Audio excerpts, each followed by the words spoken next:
È tempo di bilanci per Calagonone Jazz 39esima edizione che ha preso il via giovedì 9 luglio e si è concluso a fine mese con 14 concerti da tutto esaurito. La manifestazione targata Intermezzo Nuoro di Giuseppe Giordano ha esordito con i concerti del duo per duo della sassofonista statunitense Lakeisha Benjamin per proseguire il suo percorso artistico con grandi protagonisti come Mauro Palmas, Giacomo Verdeu, Gegè Telesforo, Rachele Andrioli e Frick Motel. Il polistrumentista etnomusicologo Sandro Fresi si è esibito accompagnato dalla voce della figlia Laura, conoscitrice dei repertori colti popolari che interpreta nelle lingue minoritarie del Mediterraneo occidentale i brani dell'ensemble Ischeliu. Il potersi immedesimare in culture, lingue diverse mi affascina tantissimo, quindi io quando canto sento e interpreto delle storie, delle culture, delle tradizioni.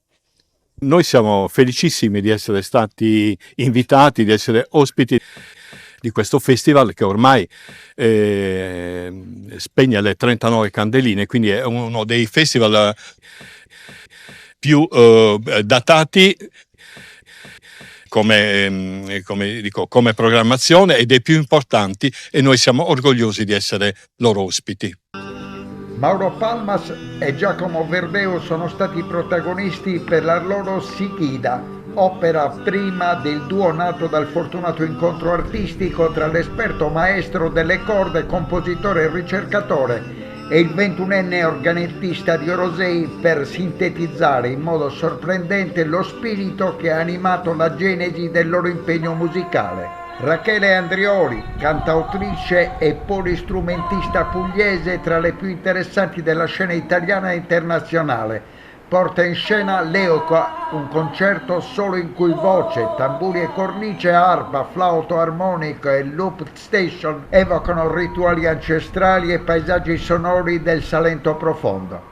Io vengo dal capo di Leuca, quello che i pellegrini quando arrivavano chiamavano la De Finibus Terre, questo perché una volta arrivati in questo lembo molto molto stretto di terra, noi non siamo un'isola, siamo una penisola, ma ci sentiamo un po' isolani, proprio perché questo lembo di terra molto stretto ci porta a sentirci isolani.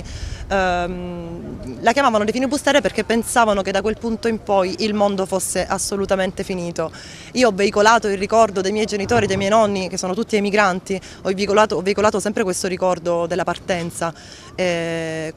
Un giorno, crescendo, è cambiata un po' la visione di questa dualità, no? Tra terra e mare, eccetera, eccetera. Questo proprio per il fatto che adesso, più che partire, vediamo le persone arrivare, prendiamo consapevolezza del fatto che questo mondo non sia finito e che al di fuori di un lembo di terra ci sono sempre delle esigenze ancora di muoversi, che sia per una questione buona di vacanza e che sia per una questione terribile come quella della migrazione. Frick Motel con Matteo Sedda, Andrea Sanna, Andrea Parodo e Nicola Vacca per un progetto strumentale nato in Sardegna che fonde elettronica, nu jazz, post-rock e suggestioni cinematiche in un linguaggio sonoro originale e riconoscibile. Siamo felicissimi di partecipare a questa edizione del Calagonone Jazz con il nostro progetto Frick Motel. L'occasione di presentare il nostro ultimo lavoro che si intitola Human Codec, che è uscito l'anno scorso per la storica etichetta bolognese Irma Record. È un'occasione per noi per far appunto ascoltare le nostre ultime produzioni, che sono una sorta di mashup tra jazz, appunto, elettronica, post-rock e varie influenze che arrivano da parti del mondo diverse. Joey Calderazzo, cresciuto a New Rochelle in una famiglia musicale, è uno dei pianisti jazz più raffinati della sua generazione. Ci sono tantissime ragioni, ci sono così tante lezioni di vita e di musica che mi hanno aiutato nella mia vita personale, mi hanno aiutato anche musicalmente. In realtà mi facevo domande musicali anche un po' folli, ma era un ottimo esempio di come essere un buon leader in una buona band. Orlando Magia, musicista e interprete delle Launeddas, è attivo in numerosi progetti che valorizzano il patrimonio musicale dell'isola. Applaudita la sua esibizione con l'allievo Luca Schirru. Cioè qua in Sardegna siamo tanto ognuno alla sua piccola fetta, quando vai all'estero è una grossa responsabilità perché tramite te passa un'informazione, in questo caso musicale, quindi è una grossa responsabilità, un bel vanto riuscire ad arrivare anche fuori e trasmettere questo suono, questo strumento. La prima volta che toccai le Launeddas in mano avevo 9 anni. Ed era un periodo molto critico per quanto riguarda le Launeddas in particolare, perché i giovani non volevano sentirne di imparare a suonare le Launeddas. C'erano pochissimi maestri in tutta l'isola, tutti anziani, c'era un buco generazionale vero e proprio, perché i giovani preferivano suonare gli strumenti elettrici, elettronici, bassi, batterie che ci arrivavano da tutte le parti, però con le Launeddas anche un po' di ecco, c'era questa cosa, erano superate. Secondo i giovani le Launeddas erano cosa superata.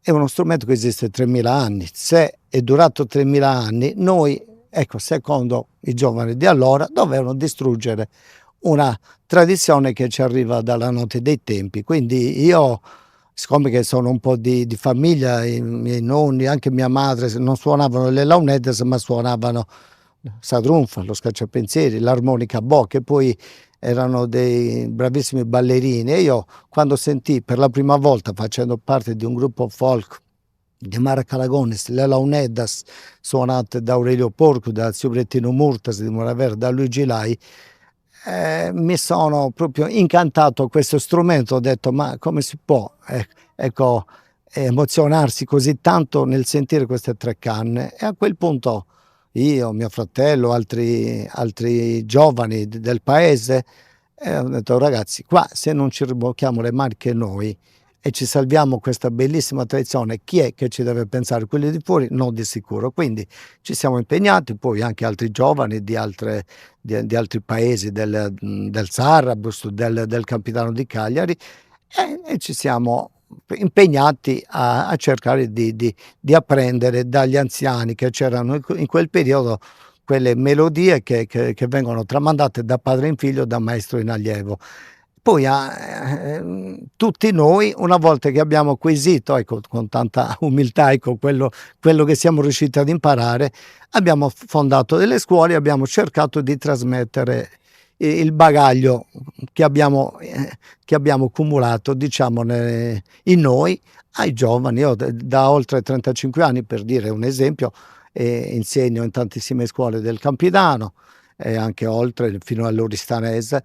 Ora posso dire che sono soddisfatto di un lavoro che ha portato a frutto, ecco, una bella orchestra di musica popolare. Siamo una quarantina, oggi siamo solo in 3, però quando siamo al completo arriviamo a 40 elementi, sia ragazzi che ragazze, giovani, anziani, siamo di tutte le età, ed è un'impronta che ritengo sia importante aver lasciato. Lascerò quando sarà ora, non c'è fretta. Laurin, nome d'arte di Aurora De Gregorio, è una giovane cantautrice pugliese che sintetizza hip hop, soul, R&B ed elettronica in un linguaggio italiano personale e maturo. La musica è una forma d'arte, in quanto forma d'arte non riesco a dare un parere su quanto sia importante avere un equilibrio, su quanto sia più importante una dell'altra. È una questione tutta di appunto istinto. Anche una persona che usa tanto la tecnica e gode in quello che fa e riesce a trasmettere quello che fa attraverso l'utilizzo della tecnica come suo principale strumento è una forma d'arte tanto quanto chi non sa nulla e fa arte con quello che può. Io studio musica, ma diciamo che tendo ad avere un po' più una parte istintiva e porto nella musica magari quello che ho imparato anche a livello tecnico, sì. Ed eccoci a Mario Ganau, è un pianista jazz e compositore premiato per il suo talento attivo sulla scena internazionale. Con una formazione d'eccellenza spazia dal piano con collaborazioni prestigiose tra Italia e Francia. Io ho vissuto un po' all'estero per diversi anni, ho studiato lì, insomma, quindi è musica che deriva da un lavoro di ricerca ormai di almeno 6-7 anni e niente, sto iniziando a portarlo in giro anche qua in Italia perché io ho deciso dopo tanti anni di vita fuori di rientrare qui in Sardegna, adesso piano piano cerchiamo di fare conoscere questa musica anche qui in Italia, insomma. Diciamo che l'atmosfera che si respira è un po' quella dell'attesa per il 40°. La stiamo vivendo un po' come diciamo un periodo di transizione. Abbiamo quest'anno infatti coinvolto artisti che hanno un po' richiamato la storia del jazz, come ieri Gegè Telesforo, che ha fatto una vera e propria lezione del bebop, ha veramente entusiasmato e coinvolto il pubblico, perché non è facile trovare artisti che dedicano con tanta passione anche il loro tempo allo studio del passato, che per me, che ho la mia età, e per noi tutti dell'associazione è fondamentale. Non si può scordare quello che è stato il passato. Noi siamo appassionati di jazz e viviamo non di ricordi, per fortuna, ma non dimentichiamo assolutamente quello che i musicisti hanno costruito e hanno diciamo creato nel passato, che è diventata una scuola per tutti noi e per tantissimi musicisti in 40 anni. Bene, dal 1988 che cosa custodisce questa rassegna? Ma custodisce diciamo un forte legame nei confronti di questa espressione artistica, ma anche diciamo un filo continuo tra una serie di amici che sono da giovani sono diventati adulti, anziani, qualcuno anche vecchiotto, con un legame molto molto molto profondo con il territorio e con la regione, ovviamente. Non avete mai smesso in questi anni di legare il giovane al vecchio, cioè di legare le vecchie tradizioni alle nuove leve? Assolutamente no, questo è stato diciamo un po' il filo conduttore della nostra storia, che appunto raggiunge l'anno prossimo i 40 anni. Abbiamo sempre cercato di confrontare quella che è la nostra tradizione fortissima, molto ricca, popolare, musicale e non solo, con quella che è la tradizione e l'evoluzione del jazz. D'altronde, cioè, il jazz è frutto di una sorta di crescita della musica popolare con una miriade di sfaccettature, certo, ma anche la nostra musica popolare, la nostra musica etnica piano piano si sta evolvendo, tant'è che molti artisti di jazz attingono alla nostra diciamo tradizione di musica etnica, di musica popolare. Avete concentrato come dire, gli spettacoli su 3 location differenti. In che modo il pubblico come dire, dialoga con queste diverse forme e diverse location? Ma questa è un po' la proposta diversificata, perché abbiamo qui questa è una località prettamente turistica, quindi ci sono ovviamente una serie di turisti che sono tra di loro ovviamente di diverse fasce d'età, ma anche eterogenei, no?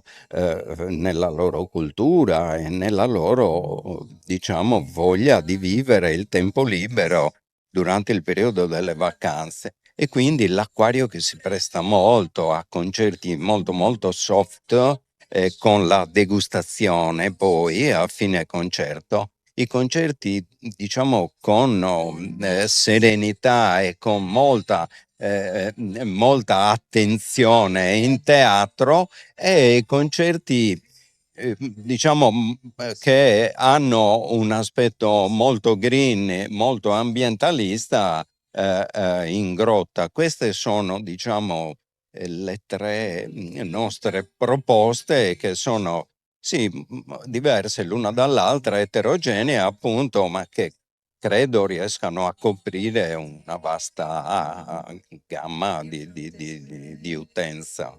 In che modo il festival riesce a combinare l'offerta musicale con la valorizzazione del patrimonio naturale e l'enogastronomia locale? C'è un filo conduttore? E certo che c'è un filo conduttore, perché è molto semplice, cioè qui si vive di mare, di ambiente, di cibo, di vino, olio, e quindi l'enogastronomia è, diciamo, non la cornice, ma è all'interno di un puzzle, un tassello, o sono più tasselli importanti all'interno del puzzle. Poi c'è il tassello anche della musica e della cultura. La chiusura di questo speciale di Panorama Sardo, dedicato alla 39esima edizione, la dedichiamo di rigore al gran finale, con sul palco il regista Gianfranco Caviddu e Luigi Lai per il documentario su Maistu, dedicato al 94enne musicista di San Vito, il più grande interprete mondiale dell'armonia delle Launeddas, ma anche testimonial della longevità dei sardi, perché ha saputo essere protagonista sulla scena internazionale da 80 stagioni. In che modo la musica e il suono diventano immagini nei suoi film e nei suoi documentari? Beh sì, io vengo dalla musica, per cui è quasi naturale che dia una grande attenzione al rapporto della musica e dei suoni con le immagini, per cui ci tengo, e specialmente in questo film che racconta un musicista straordinario che attraversa un secolo della storia della Sardegna, dagli anni 20-30, cioè dagli anni 30 fino ad oggi, per cui è una specie di almanacco anche della storia della Sardegna attraverso di lui. Quando io ero bambino altri strumenti non si trovavano, si sentivano solo i battacchi dei boi, delle pecore, delle capre, e io la prima volta che ho sentito questo strumento mi sono innamorato, come lo sono tuttora, e quindi pian piano ho dedicato la mia vita a questo strumento. Ma non solo questo, io ho studiato anche musica, leggo la musica, suono anche altri strumenti, però la Launeddas la amo perché è sarda e io amo tutto ciò che è della Sardegna. Io mi sento sardo e adoro questo strumento. E credo, insieme a tanti artisti, grazie anche a Gianfranco Caviddu, regista, l'abbiamo fatto sentire, l'abbiamo portata nel mondo della Launeddas. Quindi può capire, io ho dedicato la vita a questo strumento con molto piacere e amore.